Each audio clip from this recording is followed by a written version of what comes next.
welcome to Election Day Under the Dome, special coverage of the 2024 national election. I'm Lilly Ashworth, Director of ND Sunrise, and today, November 5th, 2024, is when millions of Americans will cast their votes in person around the country in what should be a historic election. We have a packed show for you today. We begin by giving you a look into this election season at Notre Dame. First, we'll discover what it's like living in a swing state just a few weeks before the election. But we're not only discussing this current election, we'll also discuss Notre Dame's historical impact on the presidency and ND alumni who are up for re-election. We were also able to talk to representatives from Bridge ND, Notre Dame College Republicans, and Notre Dame College Democrats on the work they've been doing leading up to this election. Finally, Senior Elena Morgan will join me to discuss some expected outcomes of swing states and the Electoral College votes. First, let's welcome Lauren Price. Hey Irish, happy to be here. As a Pittsburgh, Pennsylvania native, I know just how important the Keystone State is in this presidential election.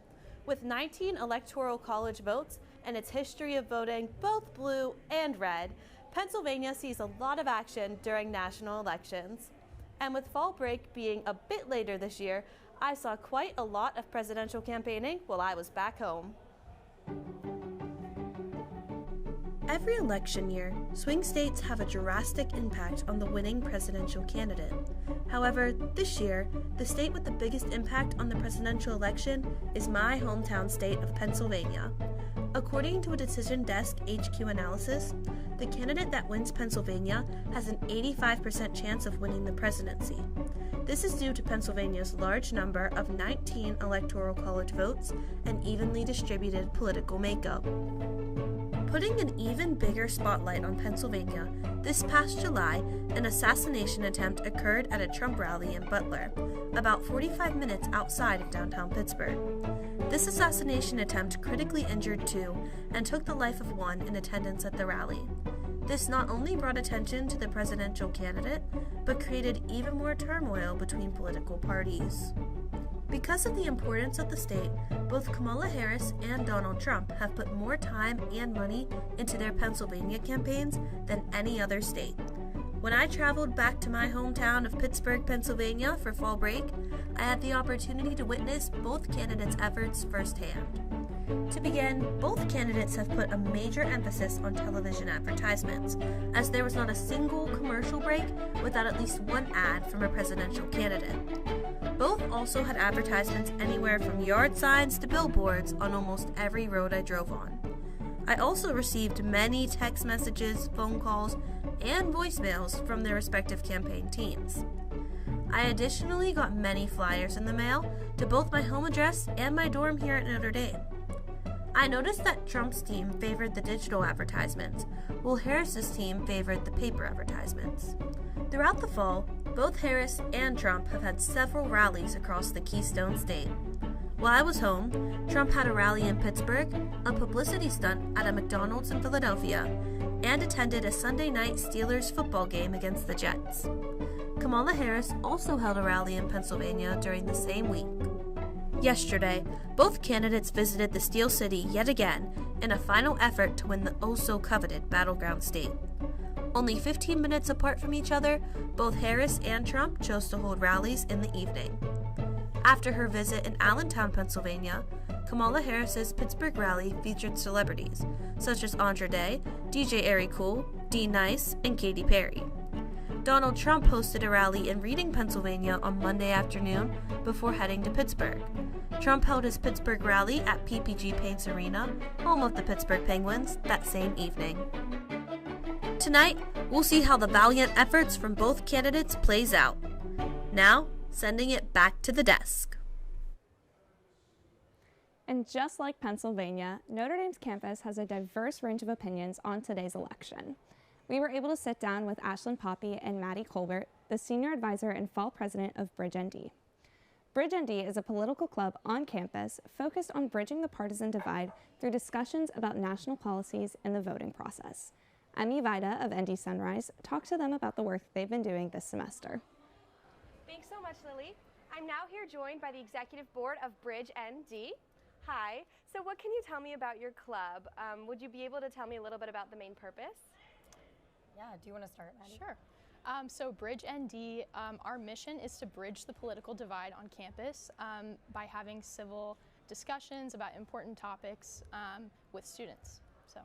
Yeah, I mean, that pretty much summarizes it, but our goal is to bring together people of many different political backgrounds and experience levels. Political knowledge is not required to be a part of our club. We usually just try to teach you something and engage with other viewpoints that you may not have considered previously. That sounds really great.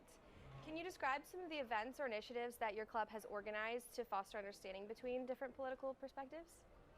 Yeah, awesome. So our club hosts bi-weekly meetings here in Duncan, and we talk about different issues, and one of our board members will present on the issue to give background and different perspectives on it, and then we have just discussion in small groups, and then we also have our annual large event is Converge ND, and the goal of that is to equip students to be able to have these difficult conversations in a respectful manner on their own. So we match students via a survey with another student of differing political views. Wow, that's really important. Yeah, we just actually hosted it this month and it was a huge success. We had 2 speakers, former ambassador and former Senator Joe Donnelly, who's currently a professor in the Keough School, as well as Professor David Campbell. They came to speak at our event. And we had over 60 participants that we were able to match together. And so it was a huge success for us. And so we're gaining momentum and we're looking forward to this upcoming election season and what November and next semester will bring.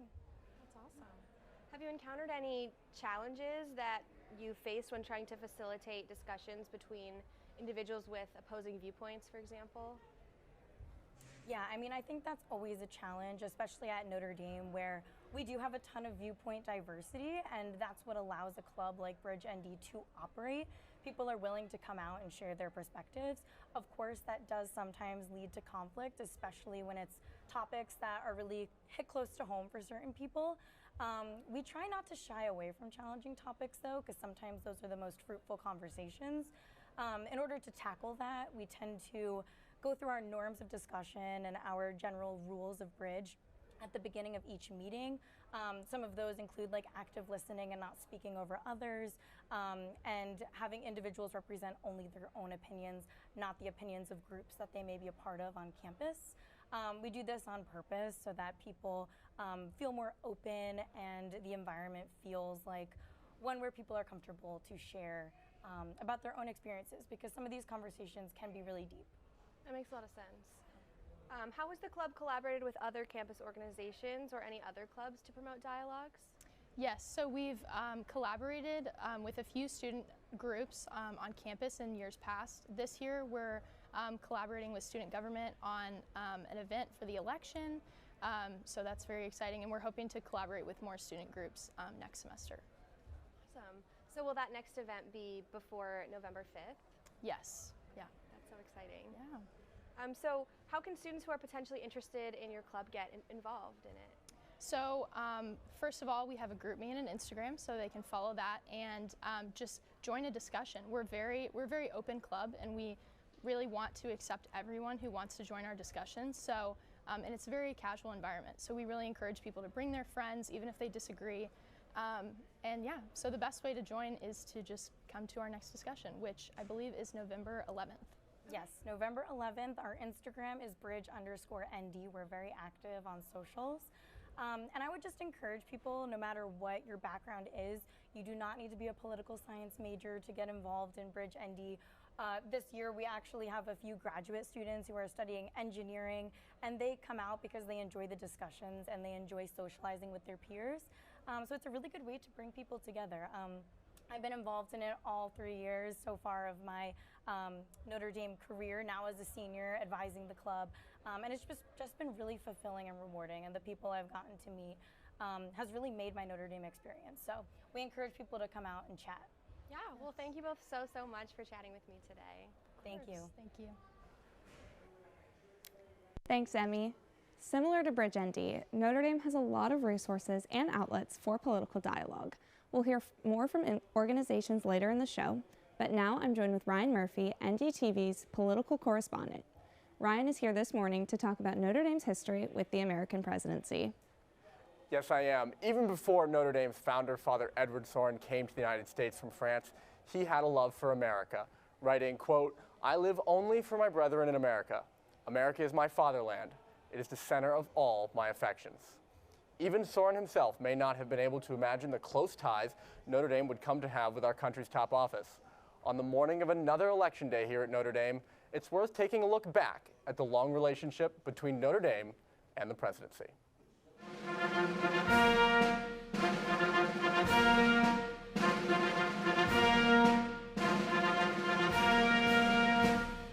Ladies and gentlemen, the President of the United States.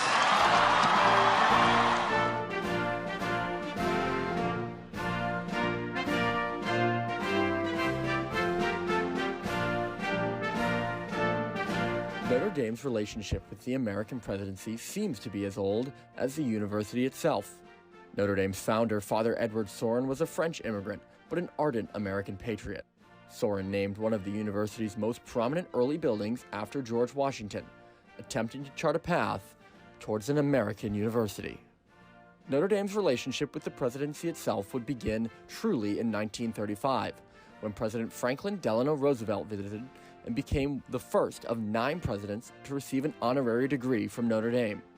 In 1960, President Dwight Eisenhower became the first sitting president to deliver the commencement address, beginning a tradition of sorts. 5 additional sitting presidents have delivered the commencement address over the years, and the 6th total visits is tied for the most of any non-military academy. President Jimmy Carter was the second, giving the key foreign policy address of his presidency here in 1977. Reagan followed in 1981, and both George H.W. and George W. Bush and Barack Obama would later give commencement addresses. Reagan especially has held a soft spot in Notre Dame hearts for his role as George Gipp in the movie Knute Rockne, All-American. Rock, someday when the team's up against it, breaks are beating the boys, ask them to go in there with all they've got. Win just one for the Gipper. I don't know where I'll be then, but I'll know about it. I'll be happy. The Gipper returned to Notre Dame in 1988 to unveil a stamp dedicated to the legendary Irish football coach, and during his speech threw a pass into the crowd that was caught by the eventual Heisman Trophy winner, Tim Brown. It was a good omen of things to come. Notre Dame would go on to meet Reagan again in the White House Rose Garden as national champions. Neither of our two nations' Catholic presidents, John F. Kennedy and Joe Biden, delivered addresses at Notre Dame during their presidency. Both gave commencement speeches before becoming president, though. As a senator, Kennedy visited for the 1950 winter commencement exercises, and as vice president, Biden spoke in 2016. Both received the Laetare Medal, conferred by the university for outstanding service to the church and American society. The close ties have even spilled over into popular culture. In the fictional TV drama West Wing, President Jed Bartlett is a proud Notre Dame alumnus. Mr. President. How you doing? I just got off with Bruno and Hess. I'm sorry? I said I just got off with Bruno and Hess. You didn't say Michigan sucks? No, sir. I thought you said Michigan sucks. No, sir. Despite the close relationship, presidential visits have rarely been without controversy. Most recently, Notre Dame's invitation to President Barack Obama in 2009 was accompanied by pro-life protests. I also want to congratulate the class of 2009 for all your accomplishments. And since this is Notre Dame, I mean,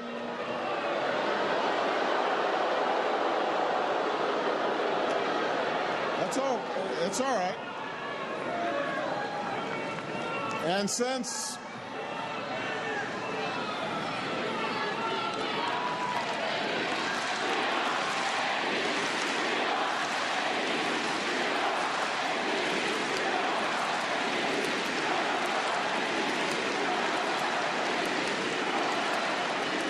we're fine, everybody.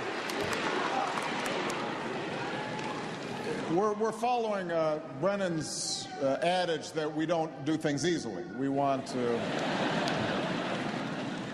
We're not going to shy away from things that are uncomfortable sometimes. Now, since. On the whole, though, The Notre Dame community has seemed to mostly relish its ties with the nation's highest office over the years. This can be seen through a lively tradition of campus polls and mock elections, which Notre Dame students have participated in since the 1930s. Election seasons come and go, but Notre Dame's ongoing relationship with the presidency continues to prove that motto etched in stone rings true, from the ballot box to the Oval Office. God, country, Notre Dame. Reporting for NDTV in South Bend, Ryan Murphy. What a great look into Notre Dame's past political influence. I'm here now with President of Notre Dame Television, Jake Irons, to discuss the next couple of segments. Hey, thanks so much, Lily. It's going to be an exciting time right here on Notre Dame's campus throughout the next couple of weeks as we start to look in for returns. However, while the returns are going to be interesting, it'll be interesting on the returns at the congressional level. In Notre Dame's 124-year history, Notre Dame's only had one president. That one president, Jeb Bartlett, the fictional character from NBC's The West Wing, a political drama. But in this 2024 election cycle, 6 men look to retain their seats in Congress, all hoping to continue legislating like champions. While it may be easy in a presidential election year to overlook the multitude of congressional races occurring nationwide, 6 Notre Dame alums are looking to retain their seats in Congress and make an impact on their constituents. South Bend's own representative is one of the 6. Rudy Yakum received his MBA from Notre Dame in 2019 after graduating from Indiana University, South Bend.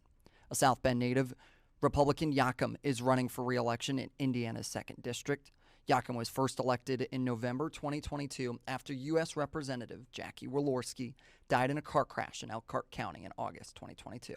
His campaign goals include ensuring veterans receive benefits they have earned, providing a strong national defense, and defending Second Amendment rights. He's running against Democratic newcomer Lori Camp. Staying in the Midwest, Congressman Warren Davidson is seeking re-election in Ohio's 8th Congressional District. He's a Republican who has represented the district since 2016. Davidson earned an MBA from Notre Dame in 2005 after graduating from the United States Military Academy at West Point and serving in the Army. He's running against Democrat Vanessa Enoch on his platform, which focuses on immigration control, religious liberty, and upholding Second Amendment rights. Congressman Mike Flood is running for re-election in Nebraska's 1st Congressional District, a race he won in June 2022 in a special election. A 1997 Notre Dame graduate, Republican Mike Flood, is taking on longtime Democratic Senator Carol Blood in this year's election. His campaign goals center around increased border control, tackling Nebraska's nursing shortages, and lowering the cost of living. Heading south, where former Notre Dame football player under Coach Lou Holtz and 1990 graduate Pat Fallon is seeking re-election in Texas's 4th Congressional District. The Republican congressman in July was named to the bipartisan task force to investigate the assassination attempt on former President Donald Trump. Fallon's platform focuses on securing Second Amendment rights, supporting anti-abortion laws, and tackling border security. He'll be running against Democratic challenger Simon Cardell. And finally, we focus on 2 Notre Dame alumni who are up for election on the East Coast in Pennsylvania. Congressman Brendan Boyle, who graduated from Notre Dame in 1999 and received a master's from Harvard University. He's a Democrat who has served in Pennsylvania's 2nd Congressional District since 2019. Boyle is up against Republican Aaron Bashir, who Boyle beat by over 50 points in 2022. His goals include supporting public school funding and equitable budget expansions. On the other side of the state, Congressman Mike Kelly is seeking re-election for the 8th time in the 16th Congressional District of Pennsylvania. Kelly is a former Notre Dame football player and a 1970 Notre Dame graduate. He's a Republican and serves as a member of the House Ways and Means Committee and is the chairman of the bipartisan task force that is investigating the July assassination attempt of former President Donald Trump, which occurred in Kelly's hometown of Butler, Pennsylvania. First elected in 2010, Kelly is a loyal ally of former President Trump and seeks to tackle border control, support national anti-abortion laws, and focus on fighting the rising prices of gases and energy due to inflation. It's so great to see graduates from Notre Dame making an impact in the political world. Students on Notre Dame's campus, however, have also been making a significant impact this election cycle, looking to engage young voters on Our Lady's campus. Jacob Byron sits down with both the Notre Dame College Republicans and Democrats next. Hey, thanks so much, Lily. I'm now sitting down with Sam Marchand, the president of ND Speech and Debate, as well as a staff writer on the politics side for the Rover. Sam, thank you so much for sitting down with us to talk about politics. Very happy to be here. Really excited to have you here. Notre Dame's a fascinating place on this campus, especially within the political sphere.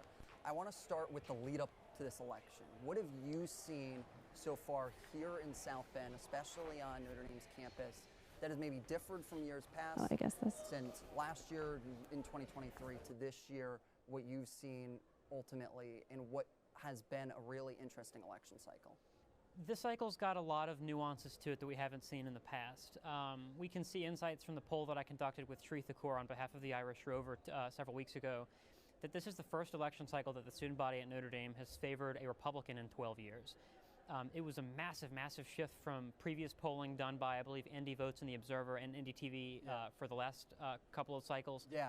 But as far as issues that matter to students, you would think at a Catholic campus that abortion would matter, but both I think the economy was the #1 preference by a slightly narrow margin over abortion, and then I believe it was the like democratic freedoms and such. Yeah. So no, students care about democracy, and I think at a powerful Catholic university like Notre Dame, if something like the economy can surpass abortion as far as voter preference, and when we think at the country at large, that really the economy is going to be the deciding factor more than anything else in this election, hands down.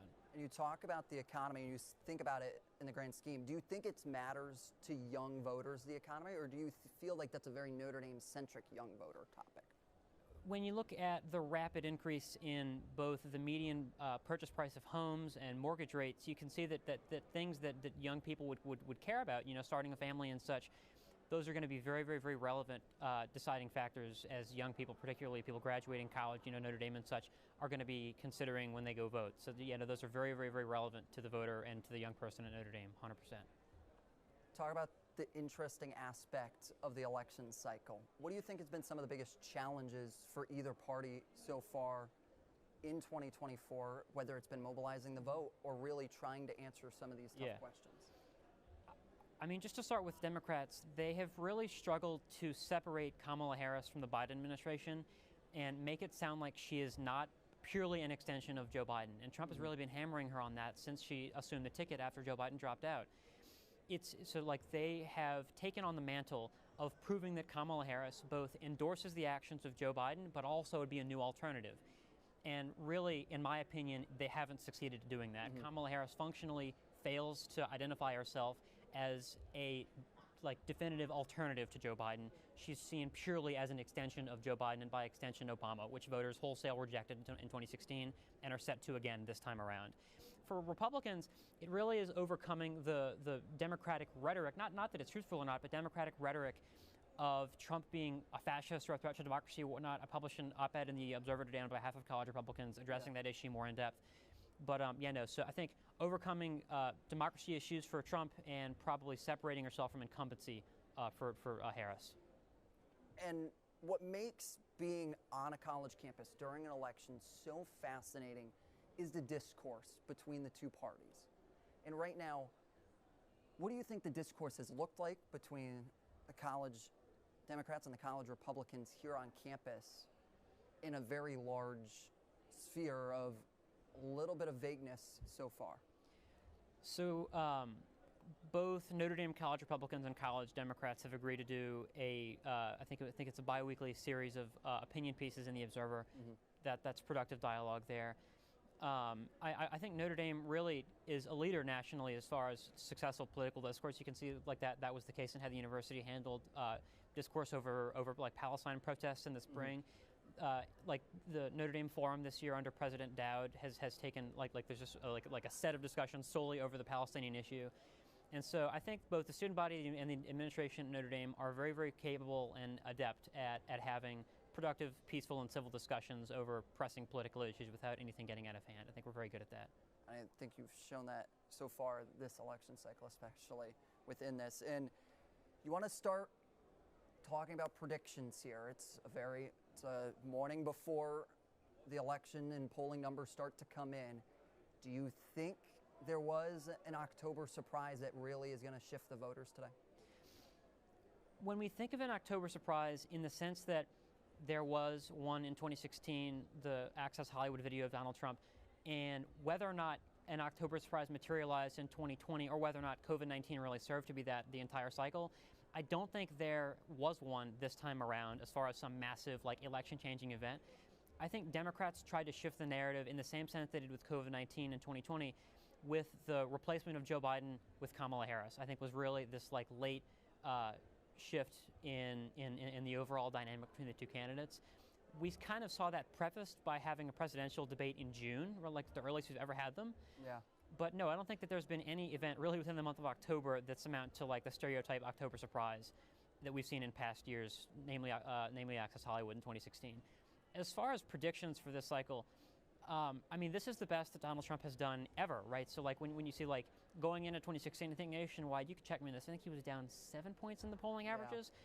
Whereas now recent data you can see on 538 has them neck and neck, even nationally, like popular vote, which for Donald Trump to win in a popular vote would be for even when you translate that into an electoral sense, in the college, that it could be potentially 1972 or 1984 sweep for him.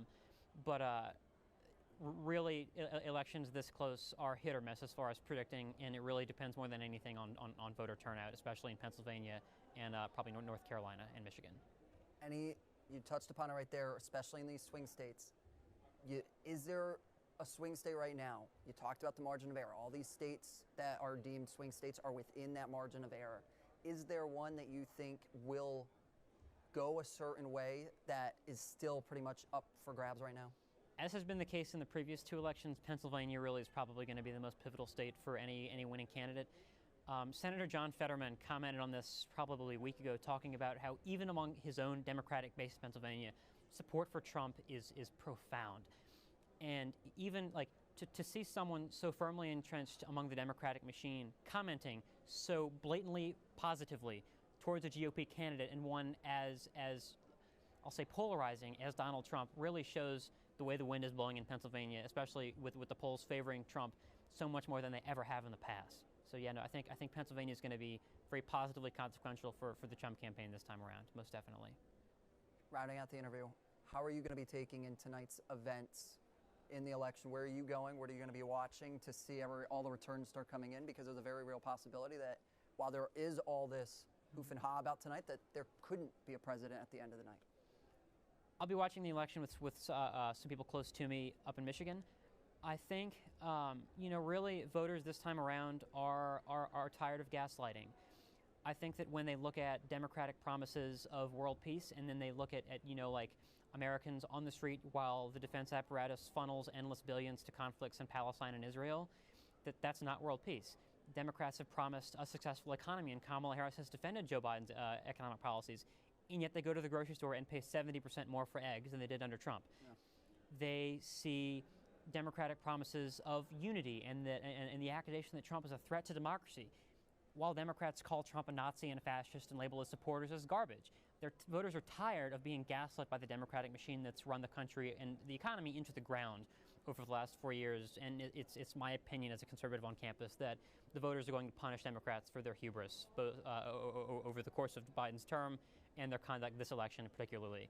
And that I think that's going to lead to a very favorable outcome for the Trump campaign tonight. So I think most definitely. You got him winning? Most definitely. Handedly, you think? Polls have it close, but I'm open to really any result. So we're looking forward to seeing it. Sam, thank you so much. Thank you very much for having me. Hey, I appreciate it. We'll be right back with the Notre Dame Club of Democrats.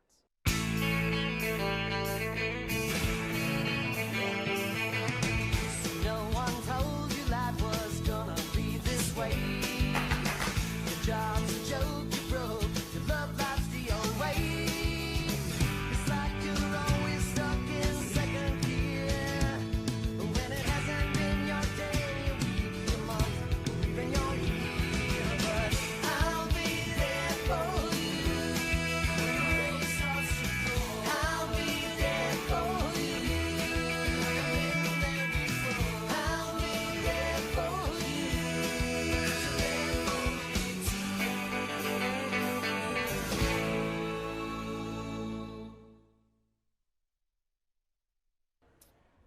Welcome back. We are now sitting down with the co-presidents of Notre Dame Club of Democrats, Olivia Anderson and Trista Brantley. Guys, thank you so much for taking the time to sit down with us and talk a little bit about the election today. Thank you for having us. Yeah, we're super excited to be here. Let's first start with what this election cycle has been for both yourselves as well as your club for the College Democrats. What has been this election cycle for you guys in the lead up to this election? Go ahead. So, for me personally, this has been so exciting. This is my first time being able to vote in a presidential election. For all of the students that are younger than seniors, it's most likely their first time as well. And you can just feel the excitement on campus. I especially am so grateful that Olivia and I get to be in this role. We started out as freshmen in College Democrats and looked up to the leaders so much, and it's just so exciting to be in this role this year. And I really felt that amongst our members, the excitement of being in this role, like setting up for the election, getting to vote. Everybody's super excited. Yeah, to build off of that, we've had record, at least from our time being here, record turnout at meetings, at tabling, even things remember a couple weeks ago or several weeks ago, I don't know, during election season, time doesn't matter, but there was a tornado warning, and we had the tornado warning stopped literally 30 minutes before a meeting that we had scheduled previously. And it was just a general meeting. We were going to do text banking to get out the vote in Texas. And we were debating oh, do we cancel, do we not? And it was, well, it seems okay out and the warning's clear, so whatever, we'll show up. Whoever shows, that's fine. We're expecting maybe 10 people, and that's including the board members. We had 25 people come, literally after a tornado. That is just indicative of how excited people are on campus, especially our groups and groups that are aligned with us. It's been very inspiring for me to see and really indicative of the mood across the country. You guys talked about it right there. What are some of the activities you guys have been taking part in throughout this election cycle? You talked about texting to get out the vote in Texas. What have you guys been doing throughout the election cycle so far? So our activities really fall into 3 different categories. First, we've got educating, we've got excitement, and then we've also got empowering. First, with educating, we want to make sure the voters coming from Notre Dame are going in informed. They're going into the ballot box knowing, okay, this is what this candidate stands for, that's what this candidate stands for. I'm going to make an informed choice on what aligns with me, my values, and what I want my country to be in the future. So we host debate watches to make sure people have a spot to watch the debate. We've been working on these observer articles every other week with college Republicans, educating people about the Democratic Party, and helping with absentee ballot education and get out the vote, voter registration education, making sure that people know as much as possible, kind of sometimes force-feeding it down their throats a little bit, but hey, you gotta do what you gotta do. Yeah, and for empowerment, Olivia kind of touched on it a little bit, but not only are we focusing on our members becoming involved in the election, but we care about the entire student body coming out for the election. So in terms of what Olivia was saying, and voter registration tabling, absentee ballot tabling, making sure everybody understands. It's been so exciting. So many of my friends have texted me and they're like, hey, I need a notary for my absentee ballot. Where do I get that?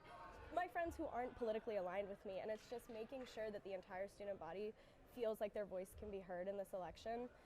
And then for excitement, it's pretty easy to say, but just making sure that everybody is just so excited about the election. And Olivia mentioned our articles, but the final one drops today, so if everybody wants to go look at that, we've been working really hard on that, make sure that everybody is getting really involved. You touched upon right there the civic discourse that's going on between both parties. Can you talk about what that discourse has been like here on Notre Dame's campus with the opposing party and then Notre Dame College of Republicans, and how you guys have been able to foster debate through the Observer to allow for people to get a little bit of a back and forth? Yeah, we're really grateful to the Observer for giving us this avenue to have this continued debate on issues such as religion, immigration, various the VP debate and the presidential debate. We've each had articles about that, and or at least touching on them. And it's been very good to have these conversations in writing because, one, each side can say their piece without being interrupted beyond, obviously, a word count. But also, they're there for posterity. Like, maybe you miss one week, you want to go back and read it again.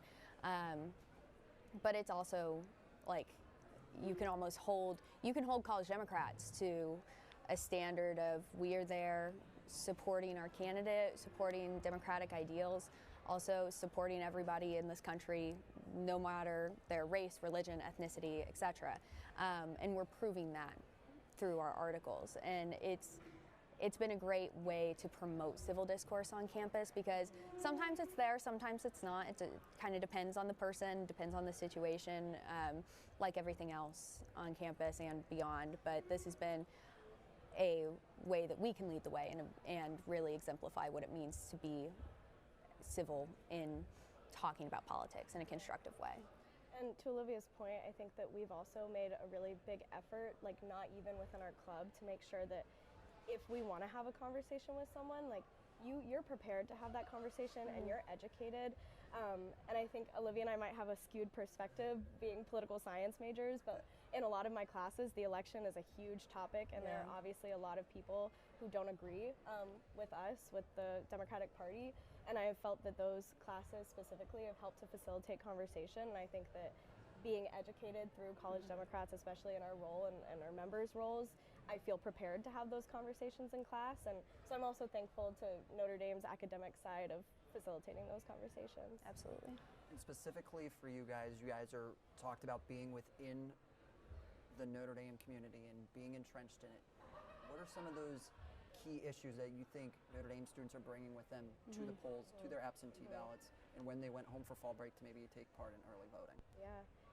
I know one that has been brought up a lot in my class, especially because we're seniors. A lot of us are really concerned about the economy, concerned about being a young adult going into the real world for the first time, a little bit scary, but being able to have those conversations about the economy. And I wholeheartedly believe that Kamala Harris is a much better platform than Donald Trump's in terms of the economy. And I feel as a young adult going into the real world that I would be in a much better place under a Harris presidency than I would under Trump.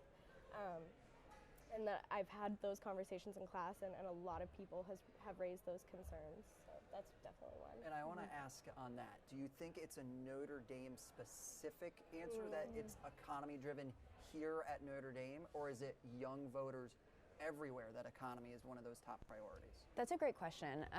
From the polling that, and this is again political science major, getting in the weeds, of course, but from the polling that I've seen, the economy is one of the main issues for young voters more generally, and all voters. And all voters, yeah, but especially young people, young men especially, they're thinking like, okay, what am I going to do? There's always seems to be this threat of a recession. How am I going to make my way in the world?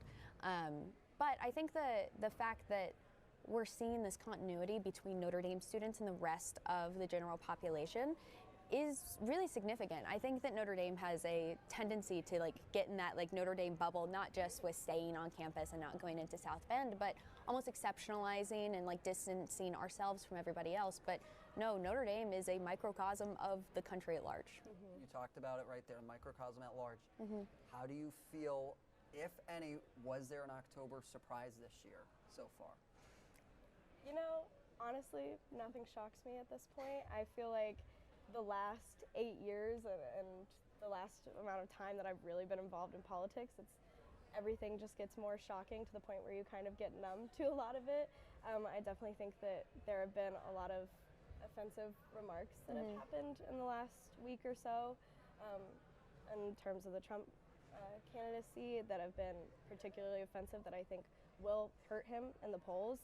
So I guess that might be a little bit of a surprise, but at the same time, I wasn't shocked. Yeah, I agree with that. I think that our window of what is acceptable has shifted, and what's surprising has shifted. I don't think we have anything necessarily as impactful as in like 2016 with the Jim Comey emails or the Access Hollywood tapes, but Trista mentioned some bigoted remarks from the Trump campaign.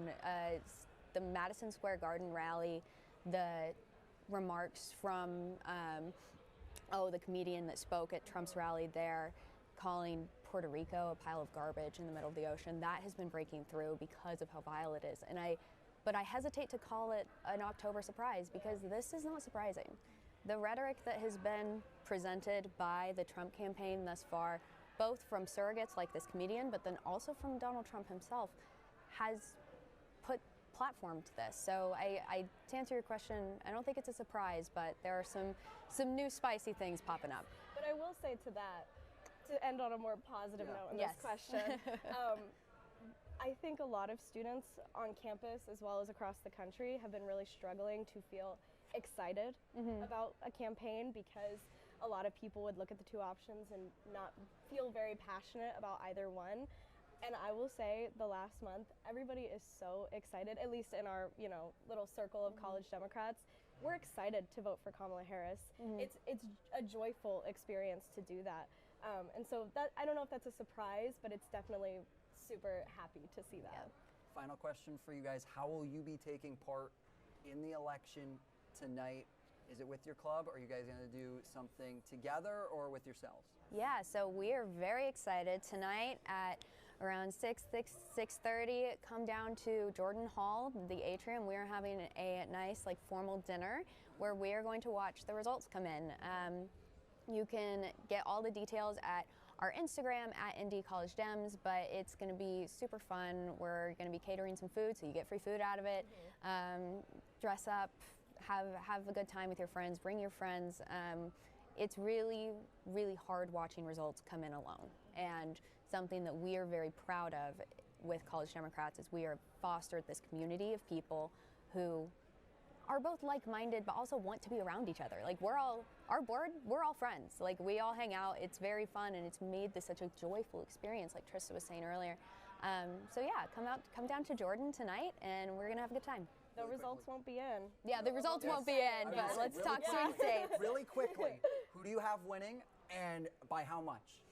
Ooh, so Kamala Harris, I think, will take this. Okay. She's got it. The excitement is there. Obviously, it's still going to be close. We probably won't find out until this weekend. But how close it's going to be, I don't know how much she's going to win by, but I think she's going to be the one to get to 270. And she's certainly got the popular vote. Yeah. Very interesting. Thank you so much for sitting down with me. Lily, back to you. I'm sure campus will be buzzing the whole day and the rest of this week with news from the election. As the ND Democrats said earlier, an uptake of vote by mail and early voting has made counting ballots more than a night's work. This race is expected to be incredibly close, so we will likely not know the outcome for at least a couple of days. That being said, there are predictions that analysts have been making. NDTV's political strategist, Elena Morgan, is here to talk about the impact of swing states and the Electoral College. Thank you, Lily. Yes, as you said, this is an extremely close election, one of the closest that we've ever seen, both on a national level and on a state level. I mean, looking at the battleground states, the candidate leads are within a margin of error that's typical for polling. If you look at news sources, one day they'll say that Kamala Harris is going to win, and then the next it's Donald Trump, and it just keeps flipping back and forth, so nobody really knows what's going to happen tonight. Yes, that being said, what are the national polls looking like as we head into this election day? Right, so right now nationally, Kamala Harris is leading with 47.9% to Trump's 47%. But this is not even a 1 percentage point lead, very narrow, much narrower than the 2016 election and the 2020 election. And also, as a reminder, winning the popular vote does not always translate to winning the election. We saw this in 2000 with Al Gore and then in 2016 with Clinton. So what really matters here is winning the Electoral College. And so for that, it's more important for us to look at the states. Yes, can you walk us through those battleground states that we're really looking at this election? Yes, definitely. So on the board behind us, we have these 7 key battleground states. All of these states are winner takes all, meaning even if one of the candidates wins just slightly more votes, they take all of that state's electoral votes. So going state by state here, we have Arizona, where Trump is leading with +3, Georgia, where Trump is leading with +1, Michigan, where Harris is leading with +1, Trump in Nevada with +1, Pennsylvania, which as we've mentioned is one of those key states for this race, is currently tied, and then in North Carolina, Trump is +1, Wisconsin, Harris +1. So all very close. Yes, and so with those battleground states being very close, can you just walk us through what the two candidates are doing at this point to really win this election?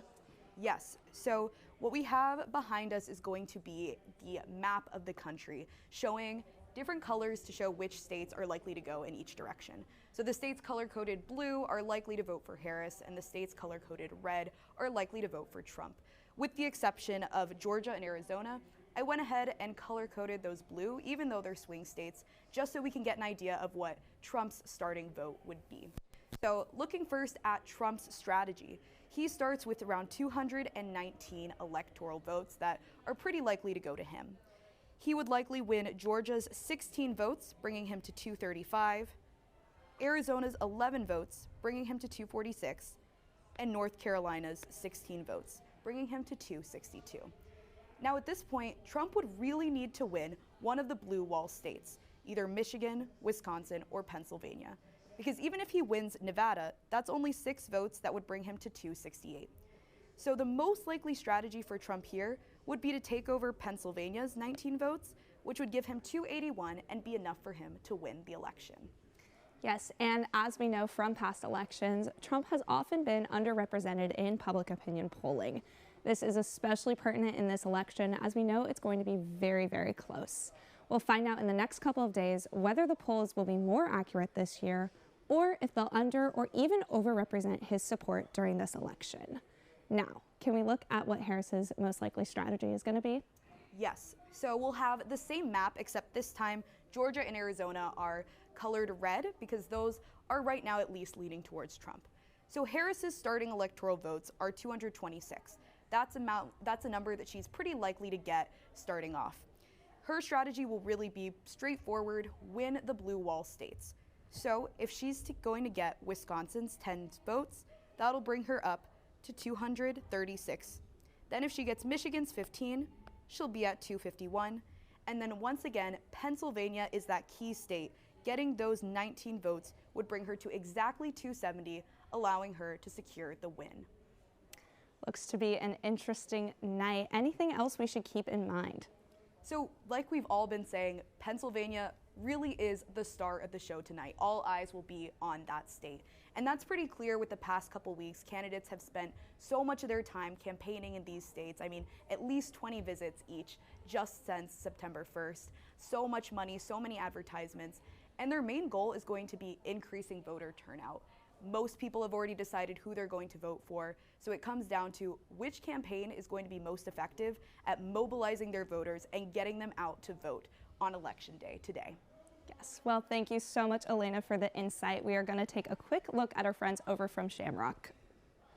Hey, everybody, join us at Shamrock Sports after sunrise at 3:30 for everything you need to know about Notre Dame athletics. That's 3:30 right here on NDTV every week.